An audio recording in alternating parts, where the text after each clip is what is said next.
Hi, everybody. It's me, Gabe. And today I want to talk to you about celebrations. Whether it's a job promotion or your team just won the big game, Zurv Wine is the best way to complement all of life's celebrations. With its award winning great taste, Zurv Wine can make any social gathering a celebration of life with friends and loved ones, or even a wedding that they forgot to invite you to. Zurv Wine is the perfect remedy for all of life's defeats. Like when the new bride side eyes you, then takes her new husband to the side and speaks sternly to him. And you're all like, that's weird. Why are they so upset? They just got married. So you go and try to ease the tension by making a joke, something like, is the honeymoon over already? But Brenda just rolls her eyes and she storms off. And you try to congratulate your bud Jeff for tying the knot, but like, all of a sudden he's like too busy for you or whatever. But you just let it roll off your back because you're like 2.5 glasses deep on Zurv wine, so you're feeling that sweet buzz. But you still want to congratulate your boy Jeff, so they bring out the microphones and everybody starts making their speeches, and you grab the mic and tell a hilarious story about Jeff's ex-girlfriend, the big one. And nobody's freaking gets it, so nobody's laughing, except for Jeff's Aunt Connie, who you're not too sure about because you heard her say all lives matter at a baby shower once. So that was a buzz. So now you're just standing around while everyone's dancing to terrible music. So you get an idea to get the party started by getting the mosh pit going. So you bribe the DJ to play I Hate Everything About You by 3 Days Grace, a song that you and your boy Jeff used to jam out to back in the day, but the DJ wants like $80, which is like, when the hell did DJs become so high and mighty? Remember when you could give a DJ a fiver and they would play whatever you want for the entire night? So you pay the $80 and your song comes up and you go crazy in the middle of the dance floor, but like nobody joins in, not even Jeff. And then you yell, "Come on, I thought this was a party." And then I guess Brenda's dad or whatever starts yelling at you and he wants to fight you. And you're like, well, old man, I'm going to knock you out. Then for some reason, you get thrown out of the reception when it should have been Brenda's dad because he was the one causing trouble. So you start walking back to your hotel because, like an idiot, you took a bus to the wedding and you're just like pissed off and left to your own thoughts. And you're just like, you just had to make it about you again, didn't you, Gabe? So you open up another bottle of Zurv wine. Zurv wine. Reach for the top.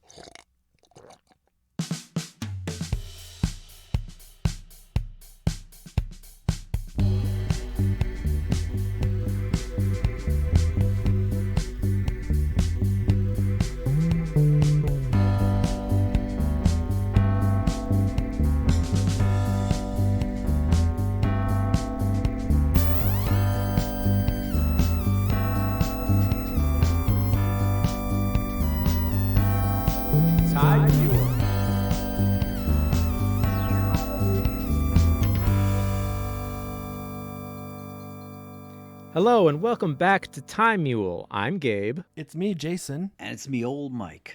And today, well, it should be November 1st. Or, what is it, Mike? Oh, Cheap Candy Day? Yeah. It's my holiday. It's the day after Halloween, and I was wondering, what was, I wouldn't say your favorite, or even maybe your, not even your worst, but if you want to bring those up, that's fine too. But what do you think is your most effective Halloween costume? And by that, I mean, like, I've had a really bad costume that everybody just loved. Because one time my friend was dressed up like Spider-Man. And, like, it was his birthday's around Halloween. We wanted to surprise him by being a bunch of Spider-Man characters. And I decided, because I'm a bald man, a little bit older, I was going to be the Vulture. And it's the worst costume you've ever seen. I got one of those morph suits that's just all green. I got a feathered boa, and then that's pretty much it. But the reason it's so effective is because, like, people will stop me and be like, are you the Vulture? I'm like, yeah, I am. I can't believe you're impressed by this. I'll talk about a superhero-related costume that I was reminded of just yesterday. I found a photograph. This isn't an effective costume at all, but I think probably my most memorable. I have this picture of me at some after-school function. I would say first grade-ish, second grade-ish, and I'm wearing this. Well, I'm trying to be Batman. The costume is the We're costume. all trying to be Batman. Yes. The costume is packaged as a Batman costume, but what it consists of is a plastic tarp, almost like more like a poncho, I guess. That's gray, a little bit of blue, I believe, and then the bat symbol. No mask, no gloves, no pants. So it's that tarp over me, bat symbol, blue jeans, and some regular old shoes. Because when I was a kid, if you were to buy a store-bought costume of a trademark character, that was kind of it. I don't think you could get something more involved than that. Yeah, all you would get is the mask. It's just a plastic mask. It's like basically like a dinner plate that just fits over your face. Mine had And then no you would get- mask. Oh, it didn't have a Wow. mask? No, it was was like just the Bruce smock. Wayne, like in process, putting the mask on. Uh-huh. I'll send you this photo and you could Yes, judge send me for this photo, yourself. and we'll put it up. We'll put it up on Instagram too. Okay. But yeah, like back then we just had like even what you described, Jason, is like pretty good for costumes back then because usually we just have like a picture of Batman on there and it says Batman. It's like I'm supposed to be Batman. Yeah, those cheapy plastic masks. They were I remember they broke very easily and the edges on those things, sharp lacerations. I swear, I remember just very sharp plastic edges on those. The elastic band. They had Pee Wee Herman ones. What about you, Mike? Oh, Ronald Reagan. no, as a kid, like I was painfully shy as a kid. Like I hated dressing up so much. So I just went with whatever was around, like a hobo. I don't know. Wait, was there just a hobo in the corner? It's like, there's my inspiration. Yeah, until high school, until middle school, like I didn't want anyone to notice me, so I hated Halloween. But now I'm okay with it.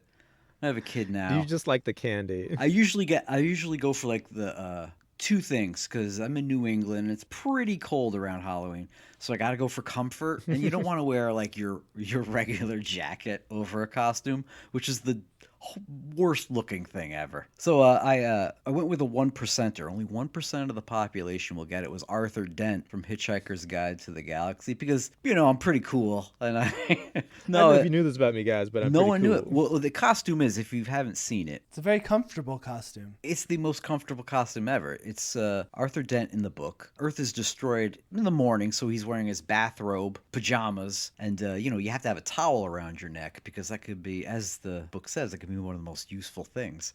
So you're walking around with a towel around your neck, a bathrobe, your pajamas. It's fantastic. But only the right people got it, so it was good. Yeah.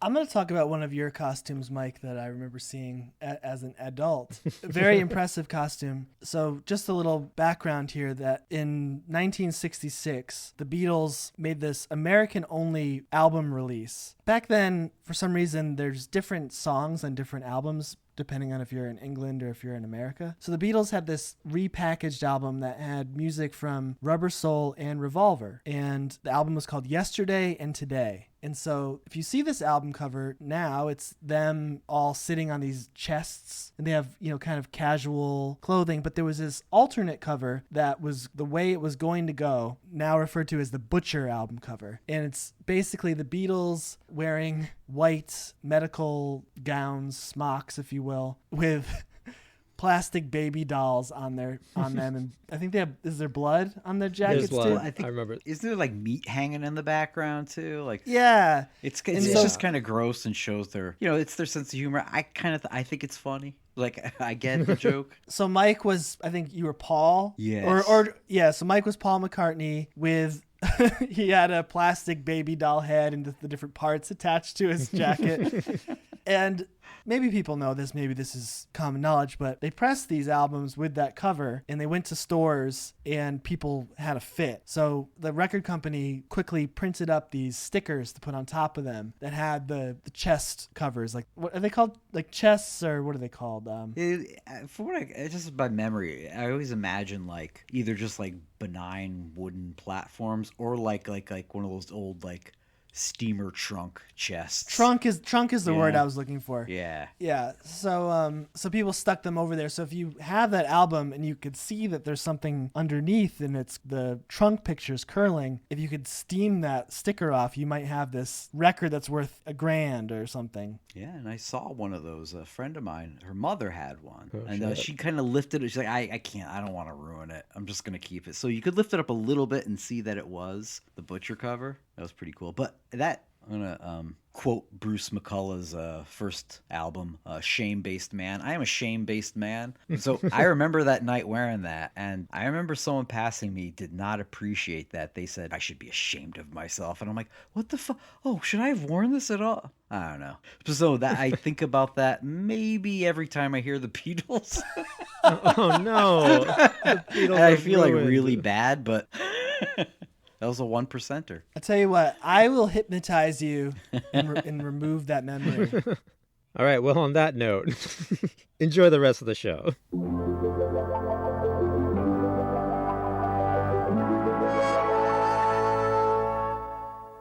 And now, Time Mule's Mike McLellan shopping for slacks with Mike McGear McCartney. I don't know. I don't think I like Cheetos. Drop crotch. What? Drop crotch trousers. Why are you saying these words at me? That was Mike McLellan shopping for slacks with Mike McGear McCartney.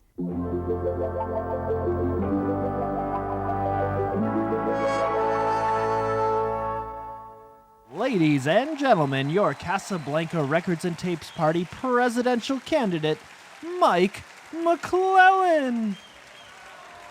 Thank you. Thank you. Oh, you're too kind. Praise be. Thank you. Folks, I see a lot of friends in the audience tonight. Yes, I do. I see a record driver from Elko, Nevada, coming home from a triple shift and eating a TV dinner. He bought with my very own weird gas station brand TV dinners for Big Boss Man Bill. Yes, they are. He's probably listening to, I don't know, let's say the song Butter Boy off Fanny's 1974 album Rock and Roll Survivors from Casablanca Records and Tapes. Now, I don't know. Cruising across Alligator Alley in the 57 Chevy she paid for with my Classic Cars for Dames Foundation. Yes.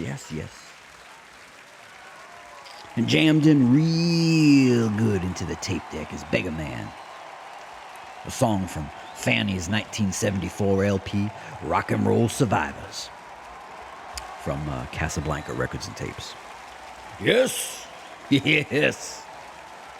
And friends, I see an old soul with a young mind, also from Fort Lauderdale. Yes, they have a heck of a community there. I see an old soul with a young mind finally turning her hobby of painting into a multi-million-dollar industry at the age of 97. That's right. Made possible through my federally funded Old Crohn's Art Grant. I've always been a supporter of the Crohn's. You know this. But friends, I see enemies too. Oh yes, they're among us. I fucking slit his throat into a second ass. Oh, no, I do mean figuratively. Settle down, folks, let's settle down. All right, settle down, folks. You see what I was doing here? I was setting up kind of like a false scenario where corporate interest politicians are among us. You know, not literally, figuratively again.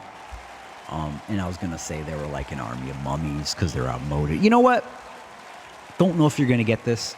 Just imagine me fighting an army of mummies. Right? Yeah, you like mummies, don't you? Yeah. You dumb yokel trash. And if I saw one of these mummies walking toward me, slowly, you know, like they do? They have the one arm extended forward. The other, I don't know, maybe it's just hanging there. I don't know. But if I saw one of these mummies, I jump from this here podium, karate kick him in his old dusty jaw a few times just to get his attention, you know? And then I reach behind my back for my karate black belt. I pull 2 Hemsley self-igniting M80 firecrackers, a division of Casablanca Records and Tapes, and in one fist I got the firecrackers, and in the other fist I got righteous anger. And on my made in Brownsville Tejas Walkman, I have, you know it, God of Thunder, off Kiss's 1976 Casablanca Records and Tapes release, Destroyer. Yes. And I ball up my fist of righteous anger real good and tight. And I get into my Grover Cleveland Alexander wind-up. And I pitch that fist right through that old mummy's hollow chest. Yeah. Now remember them firecrackers? Oh, yes.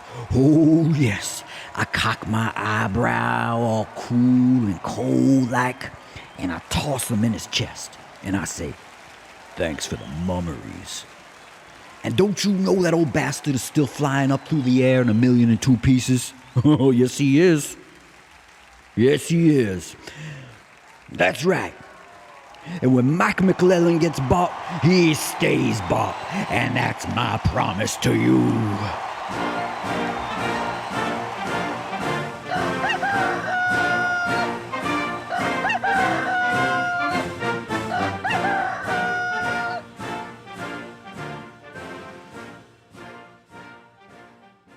So Gabe's got a brand new segment for us.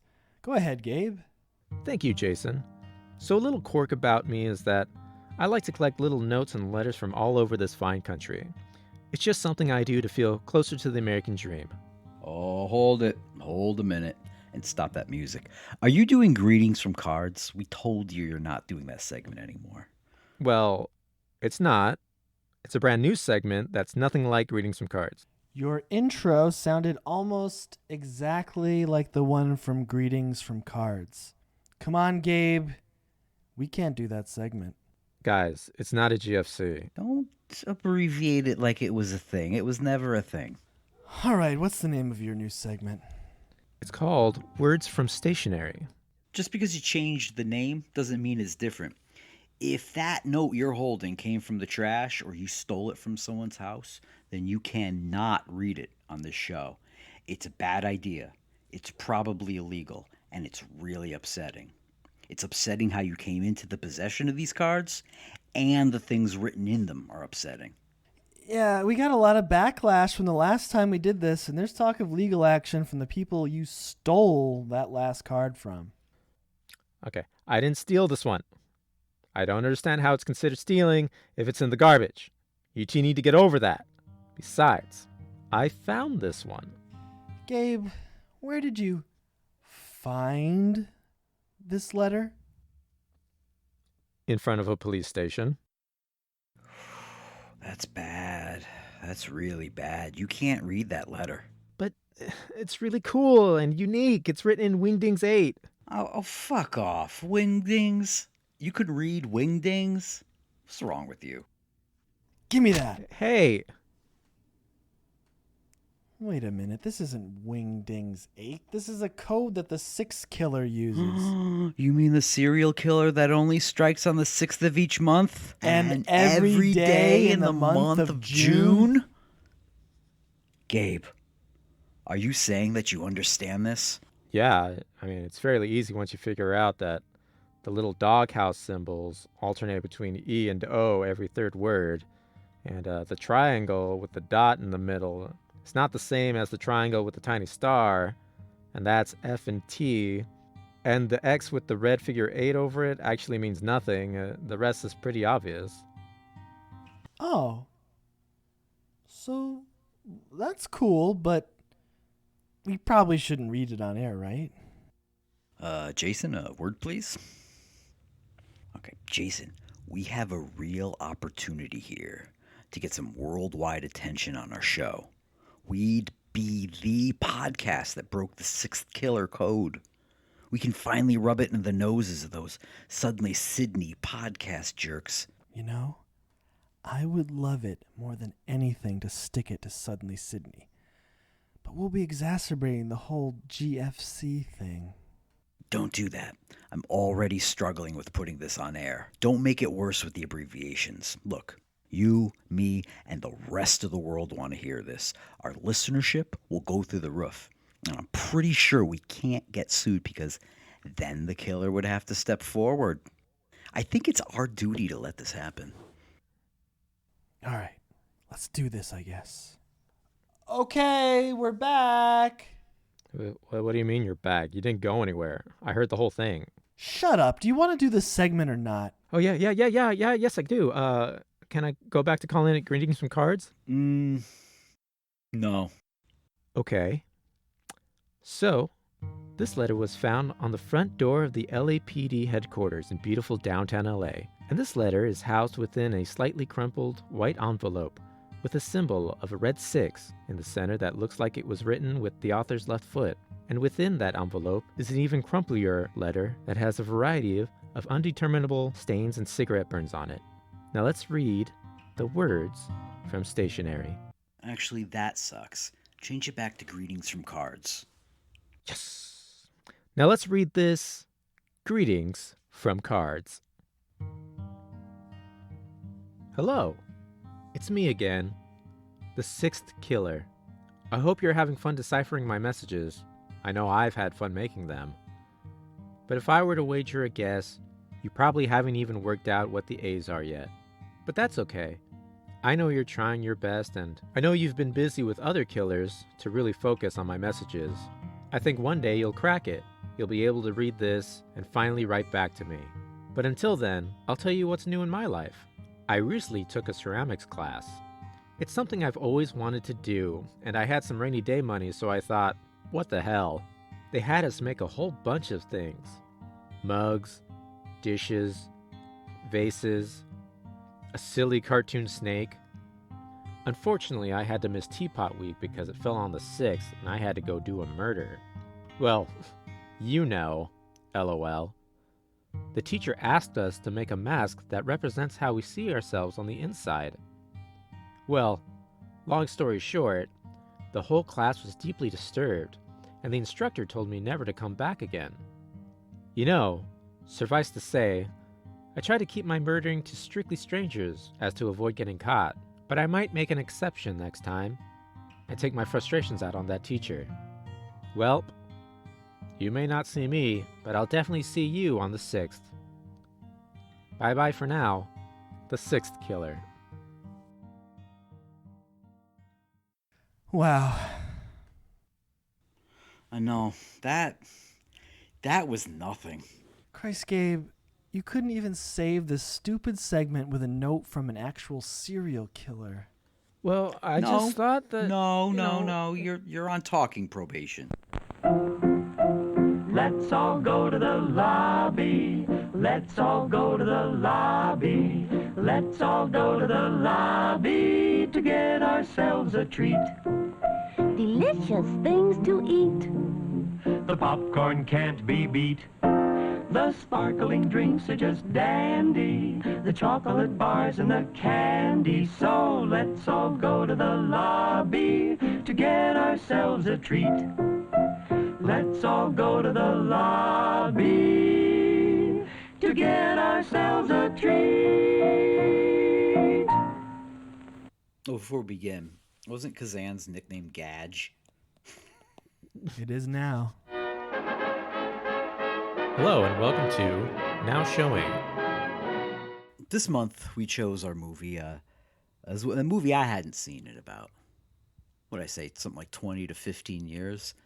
I thought I'd go back to it. It was a 1957's A Face in the Crowd, directed by Kazan, and surprisingly starring Andy Griffith, which we all know him as the laid back sheriff of Maybury. But in this, I think if this took off, he could have been like had a career as a criminally insane person. Oh my god, yeah. He was really jarring in this. I noticed that the theme music to the movie featured whistling. And I was just thinking, does he have something in his contract that if I'm in it, the theme music's got to have a whistle part?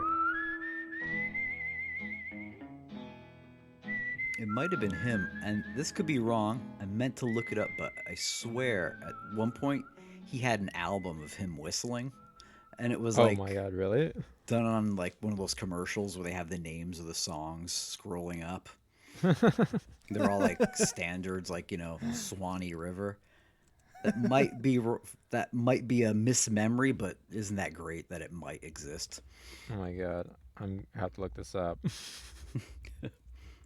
So, I guess I would tell you what it's about. It's Yeah. basically reminded me of Trump's presidency, except this guy, Andy Griffith, his name was Lonesome Road. So first, he kind of comes to power because he knows how to play people. He's a con man, and he preys on their base desires. And with the new invention of TV, 1957, TVs were certainly all over the place finally. And, like, we better watch out for this machine. That's the theme I was getting in there. This infernal machine could really ruin people. Because he used the new power of TV to reach out and influence people.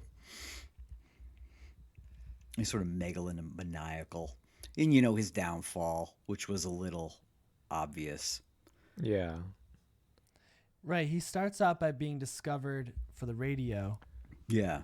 by the character portrayed by Patricia Neal. Yeah, like okay, already it's a red flag because when you start this movie, she goes to a jail to record her program called A Face in the Crowd. Yeah. And it's like a bad idea right off the bat, I think. And there's a shirtless Andy Griffith. Do you remember what he tells her? The first thing I forgot. What was it? we found out about him. It's like she knew from the beginning. He says, I don't have the exact quote, but he says, "What you gonna give me for it?" And she's like, Oh, yeah. Well, anything I do just for me. Yeah, exactly. Imagine De Niro's character, Max Cady. When he was in the movie theater watching Problem Child famously, and he's going, Oh my god, that laugh. Andy Griffith went there, but it was like 10 times crazy. And it would come out of nowhere. Like this man is like red flag the man. Like just a bunch of red flags. Like I don't know if what the movie was trying to go for in the beginning was they're trying to make him charming, even a little bit charming, because he was creepy right off the bat. He definitely murdered somebody. And you get into these long country yarns and, make people think he's like a dumb hick, but he's really like getting into their heads. And Right. I loved in that first sequence when he's discovered at the jail and he's playing the guitar. And if you ever want to see inaccurate looking guitar playing, Oh my look no God. further. And I just thought the guy couldn't bother to learn 3 chords for this role. This isn't really in keeping with what actors do today. Like they'll go to a conservatory and become some kind of expert on a thing. They just said, okay, let's just keep the camera away from his hands. but in doing that, when he's strumming the guitar, his hand goes over his head just to strum it, just to show that he is doing something with an imaginary instrument. And I had that exact note down too. Yeah, I have that note too. It's crazy because Andy couldn't even learn one chord because throughout the movie, before he starts to tell a story, just like at a beat, he like just strums the guitar and it's just like boom. It's just It's like an E all chord. open. It should be an E chord or something, but he just couldn't even learn one chord. 10,000 miles away from home, and I don't even know my name. But I ain't crying. No, I ain't. He does it crying, like I think what, like 6 times throughout the movie. I'm fairly certain he played the guitar on the Andy Griffith show. I'm fairly certain there were a lot of times He learned after he'd be this movie. plucking. Yeah, after he was inspired. I gotta learn that guitar. Or maybe Kazan had his own guy. Like, look, sure. we're gonna dub this over later. I got a guy who can play a really terrible sounding open chord on a cheap guitar. It'll sound great. So overall, Gabe, what did you think of the movie? I liked it. It's it's kind of, I don't know, kind of Citizen Kane adjacent. Yeah. It had that vibe. I don't. It was just kind of like this guy from, I guess, humble beginnings, trying to be like, uh, for the people, and then ending up being like just the worst. But I think what this does different is like he starts off being the worst already, but he's just fooled by his charms and all this stuff. And Keep in mind, we don't even know why he was in jail. yeah, drunk and disorderly. Oh, that's right. That's right. I would have loved if they kept it a mystery. I actually rewound because I thought I missed something because I wasn't really sure that was supposed to be a jail cell or that she was going to a jail. Mm-hmm. Maybe people in the 50s knew, oh, that's the jailhouse. But it was a big. It looked like just my bare basement, with just sweaty guys hanging around in it. Like, what is this? Where did this movie take place? It was like Memphis, right? I think I just looked it up before we started recording. I think maybe Arkansas. Anyway, it's supposed to be Arkansas, somewhere. yeah. It starts in Arkansas, then it goes to Memphis when he Okay. gets the bigger radio show, and then it transitions to New York City when he's on the Right. sort of primetime television. But I think what I was really impressed with was, other than Andy Griffith's guitar playing, was he's actually a very good actor in this. It's crazy to see a different side of him other than the Andy Griffith show. Yeah. No, he was great. I was surprised. I was very surprised. I think the performance was really good. Like, even for like 1957, which, movies were kind of evolving. It's still evolving at the time. You didn't have like really great, amazing performances. You had really amazing performances around that time. And I think he did like just an incredible job. The story itself was, like I said, it was something that I'd seen before, and it was kind of like hints of stuff that it just reminded me so much of Citizen Kane in that way, of watching this person rise to power and then even going into politics at the end. But that's kind of, I liked it. That's what I got out of it. It's funny you mentioned that because they like in Citizen Kane, they like switch narrative styles really quick. Mm-hmm. It'll be like a newsreel of him or something, or there'll be a commercial with him on it. Then it'll go back to the plot. What about you, Jason? What'd you think overall? Yeah, I have a similar opinion to you guys. I think I'm not one of those people that goes, "Oh, that thing is dated." I can't enjoy it.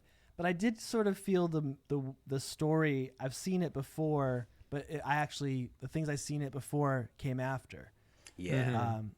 So it probably at the time was pretty revolutionary to pick someone like that, who was so terrible, and you just watch their progression into like megalomania. The thing that I think that's done really well is actually how Patricia Neal's character reacts to his behavior, because the whole film, Andy Griffith is beating you down with his personality, the bombast of how he presents himself on radio and television. Mm-hmm. And it, over the course of the 2 hours of the movie, he exhausts you. And then have, and I forget her character's name, so I keep referring to her as Patricia Neal, but she discovers him, then she sort of becomes his unofficial manager, books him all these different things and follows him along. And then eventually she becomes his romantic interest, and she stands by him despite continually letting her down. He goes, she finds out at one point that he's been married and is still married. And he goes, well, I'm going to go down to Mexico to annul my marriage, and then he comes back with this 17-year-old bride. Whoops. Who he met at a cheerleading competition. Right. Baton twirling. Yeah, he was a judge. I think he went there just to pick up I say that the winner, by unanimous decision, and that's me, is Little Miss Betty Lou Flecker, Miss Arkansas Pro Majorette of 1957. And by the end of the film, you just see how someone can get worn down by someone else. Yeah. And that's the thing. I think that's done really well, and the performance is great because you just watch her put up with things and just stand by him, and then at a certain point, she breaks. Marsha, if you don't come right away, I'll jump. I'll jump. Jump! Get out of my life! Get out of everybody's life! Jump! Yeah. It's funny, because when I was watching that, I was imagining, like, if I could imagine the worst parts of me, it's that guy when he's like ah! and I just imagine I worn down every woman in every relationship. Well, I also thought of this thing.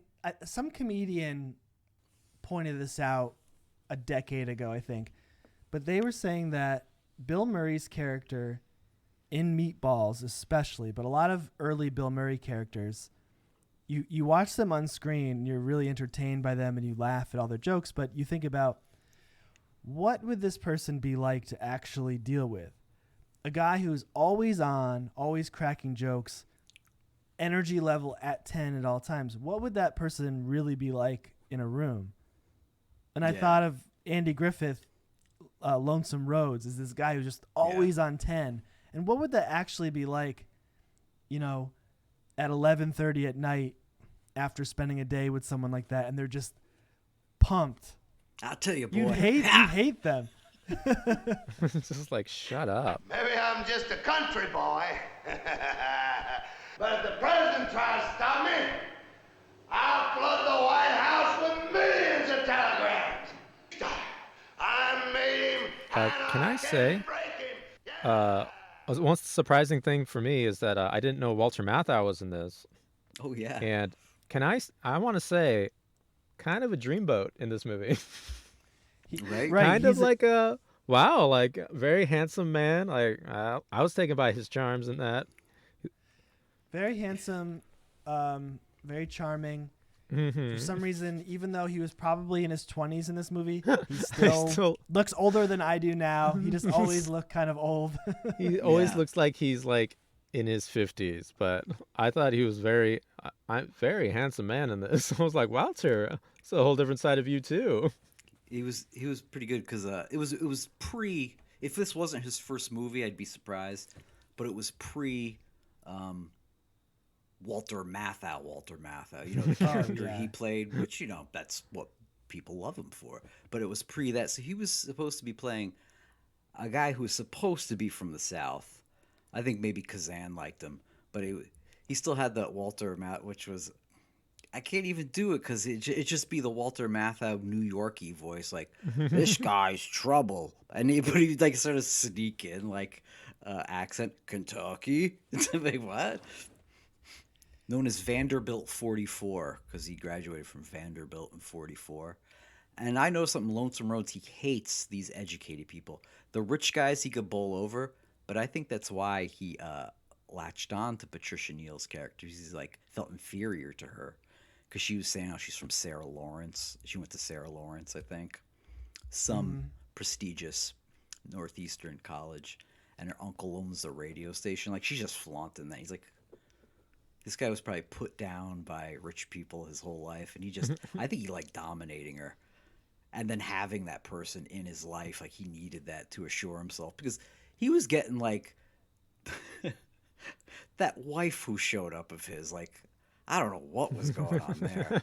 Like, that character was like 30 years before its time. It was like the character from Strangers with Candy.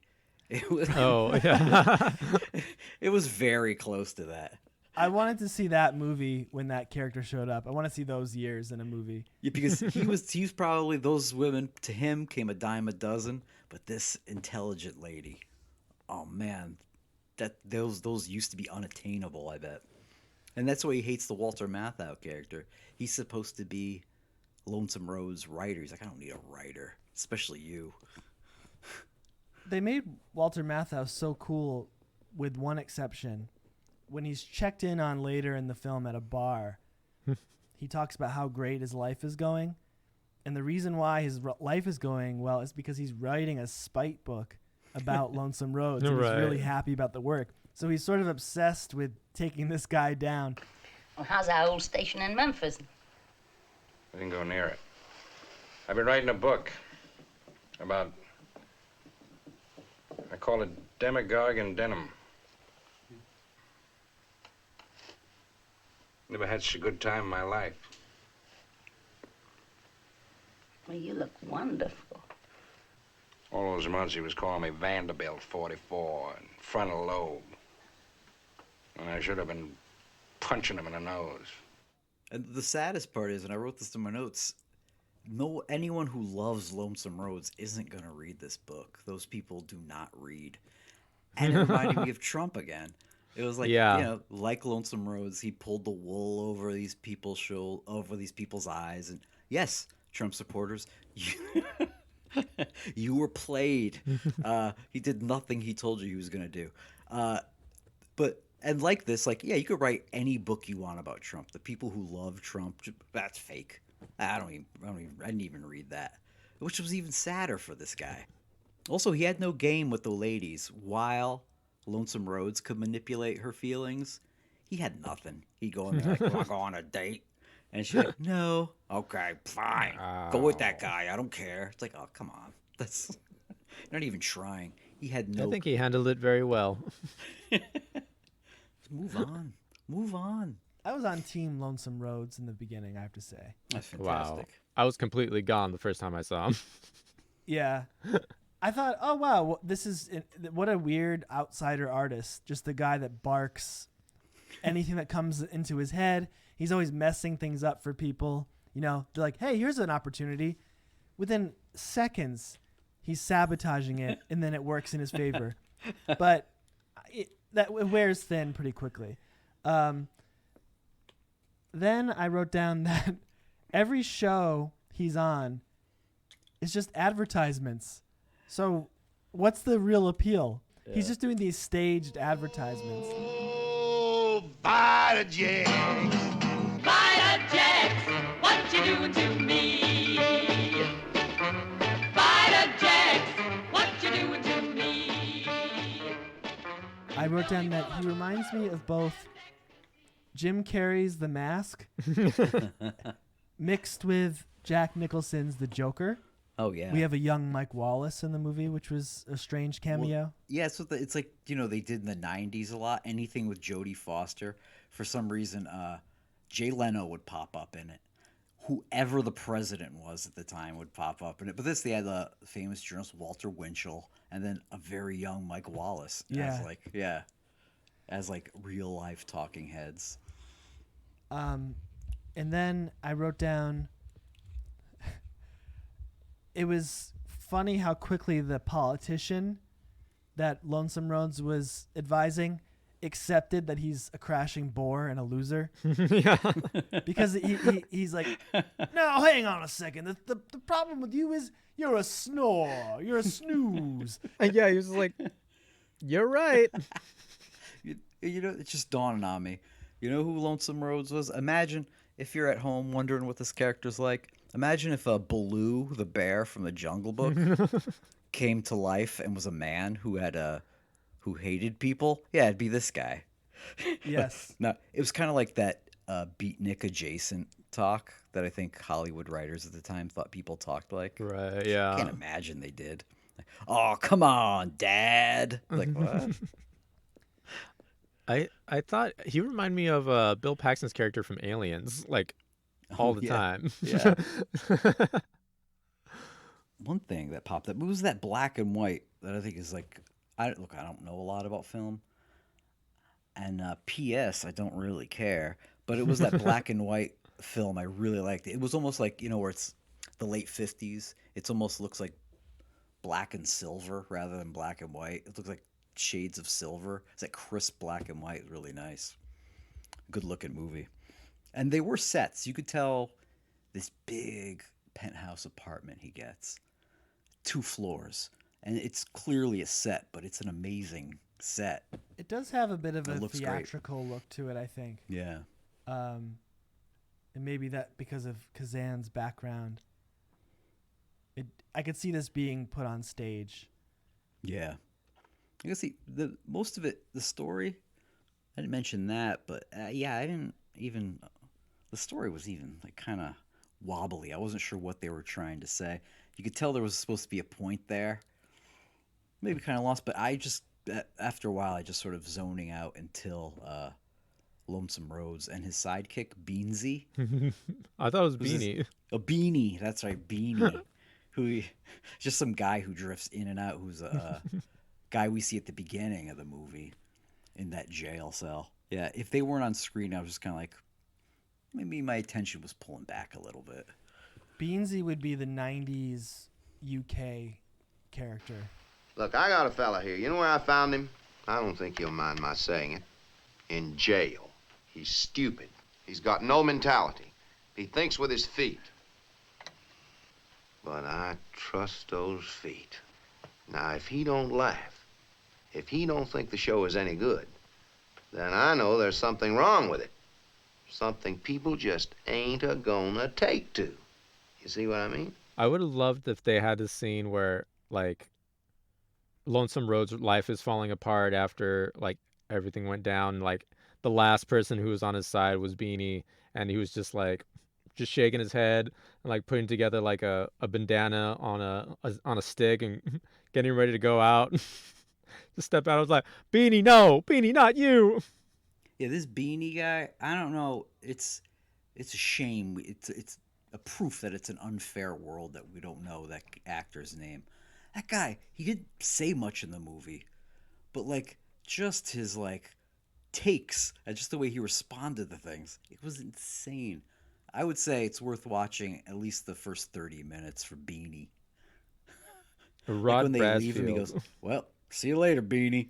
When they part first, just the shrug he gives, insane. Beanie. Now, Beanie, what did you think of the personality you just saw on the screen? Well, Come on, give it to us straight. flatter than last night's beer. One of my favorite shots in the movie happened within that first half hour. There's a bit where Patricia Neal's character calls the jail looking for where Lonesome Rhodes wound up. Yeah. And there's this shot of the warden sitting on a chair, almost laying down. And there's this fan blowing on him with streamers on it. And I think he's the guy, he's a little overweight. He's either wearing a skin-tight sleeveless shirt or he's just shirtless. And I've never seen heat depicted so well. Like just the hot, sweaty, humid day. Yeah, it looked like that. Yeah, the movie looked sweaty for the first 30 minutes. Yeah. I was warm watching it, and it wasn't warm out. Sweat where if your arm touches the rug, you just have a arm covered in rugolint. Yeah, that was that kind of heat. Or is that just my rug? Should I vacuum more? Because honestly, I don't like it. So I'm looking up Beanie's filmography right now. Yep. His name is Rod Bradfield. I'm sorry to say that he died a year after this movie was made. Oof. He died in 1958, and he did this Country Music Holiday, and I think 9 episodes. No, a bunch of episodes of Grand Ole Opry. Well, was it the recording of the Grand Ole Opry from the stage? Is he a musician? Yeah, I imagine he was like one of those down home country South comedians. Like Yeah, Lee he was. Pearl, I think he was a you know? comedian. Yeah, he had that. He had that rhythm.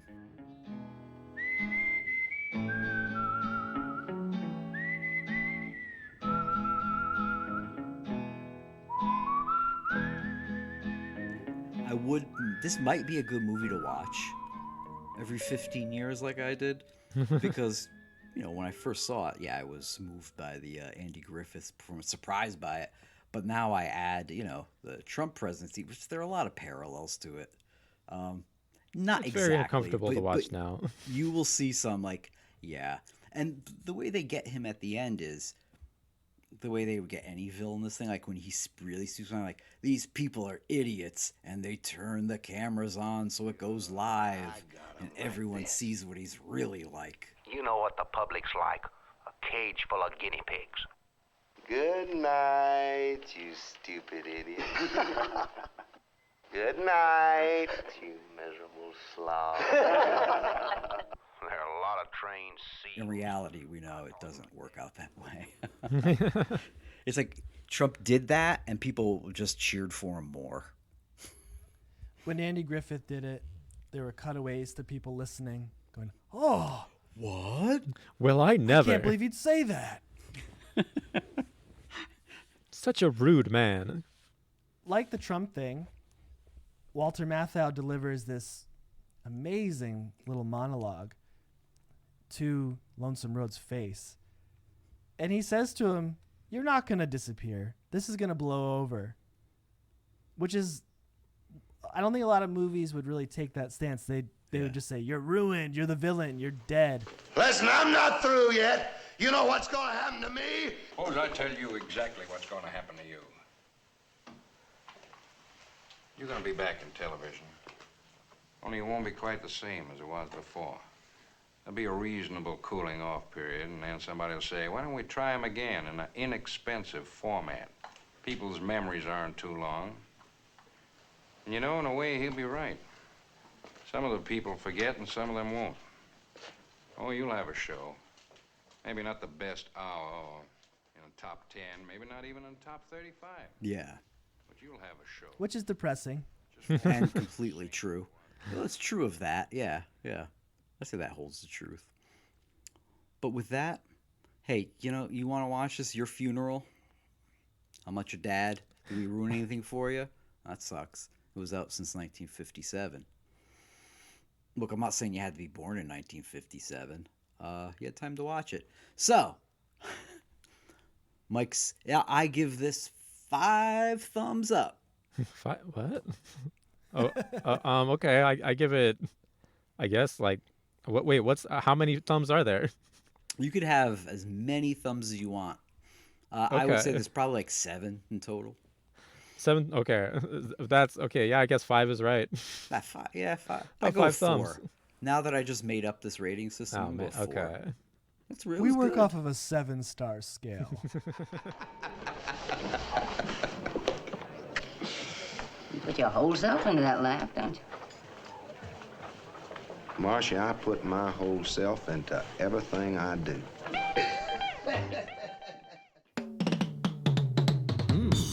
Time Mule. This summer comes a mockumentary of royal proportions. Dumb.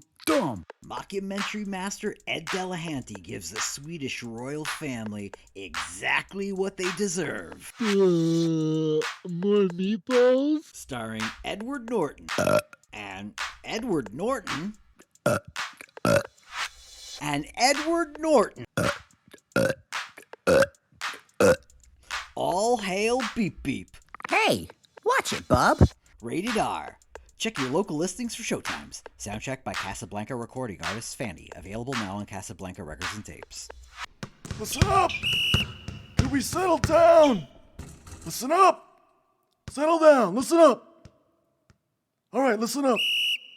Now, as some of you may be aware, the state of California has decreed that all high school physical education classes must now begin with a mandatory mindfulness activity. And I'm disappointed to inform you that there's no exception to the rule here at Telly Savalas Prep.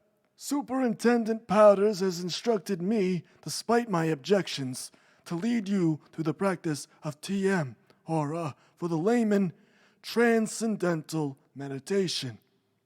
So, I'll be your mandatory Maharishi for 5 minutes per class, and then we can move on to the important things like pillow hockey and dodgeball.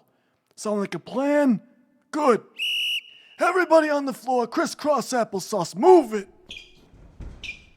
This initiative was brought to our great state by movie maker and pomade enthusiast David Lunch.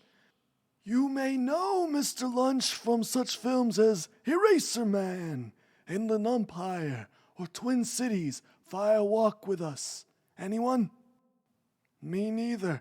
My cinematic universe is limited to whatever the wife has on the Hallmark Channel, not Dune. Could someone please explain Dune to me? No? I didn't think so. Now, it says here that I gotta talk to you about, chakras. Okay, listen up.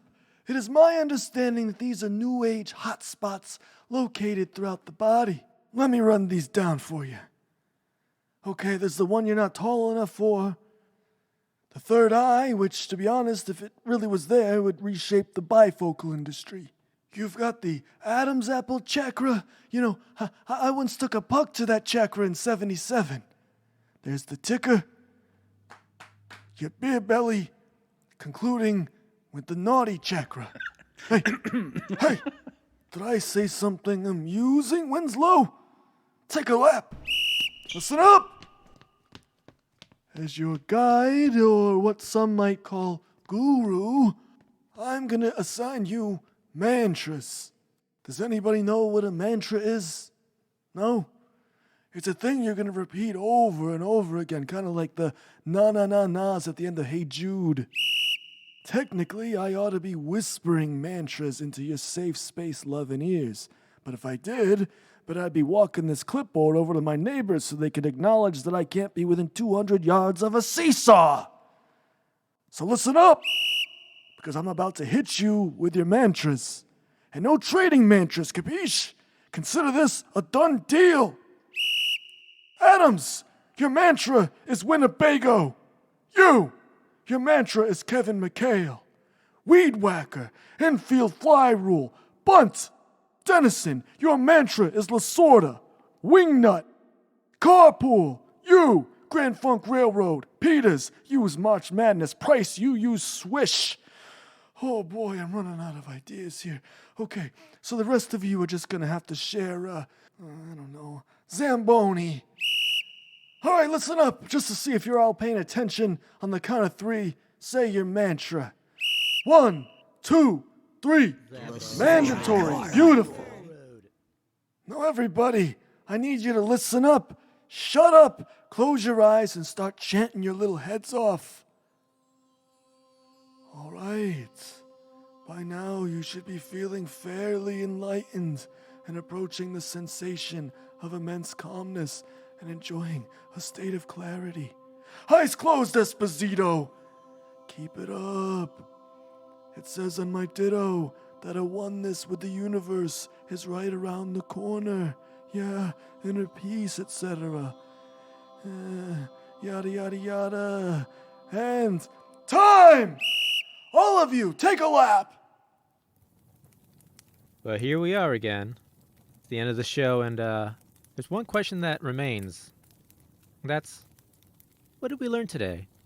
Well, my hot water heater broke. This is real life problems. Sorry we're not more Hollywood. But yeah, my hot water heater broke. So, I learned that those guys, and it's always guys, who like go into the cold water and stuff, well, they're lunatics, and stay away from them as much as you can. Because I tried to take a cold shower, and your body just doesn't want that to happen. So they're liars. Jason, what did you learn? I've been reflecting a bit on the episode as a whole, and I'm really proud of us because we did a whole segment about a face in the crowd, and we never made one Matlock joke the whole time. No Matlock references. We talked about Andy Griffith, the actor. Oh man, that's impressive. Kudos to us. Yes, I think we should all pat each other on the back for that one. Do you guys really think of him as Matlock? I sometimes forget about that. I never forget. I love the Andy Griffith Show. I think of his face split down the middle, like Two-Face. So one side is Andy Griffith and one side is Matlock. It's not like there's like special effects prosthetics or anything. It's just Andy Griffith. But Andy Griffith at 2 different ages. And one's always in black and white. He aged well, I think.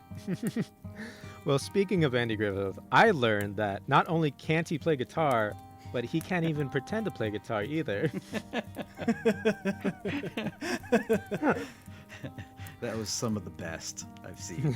I had to see that a couple times. After you see it once, you can't unsee it. Did you guys ever play guitar as a kid with a tennis racket to pretend you were Jimmy Page or whatever? Oh, absolutely. And I would vacillate between the first Black Sabbath album, CD I had it on, and the only Led Zeppelin album I had at the time, Houses of the Holy. So yes, I did pretend I was Jimmy Page and Robert Plant at the same time. Your face split down the middle. One side brunette, one side curly blonde. I had a broom. That's what I used to pretend to play guitar with. All right, ladies and gentlemen, good night. Oh, let's add this in. So if you're listening to this on November 1st, it's Discount Candy Day. So head down to your local pharmacy and, pick up all the crap no one bought for Halloween.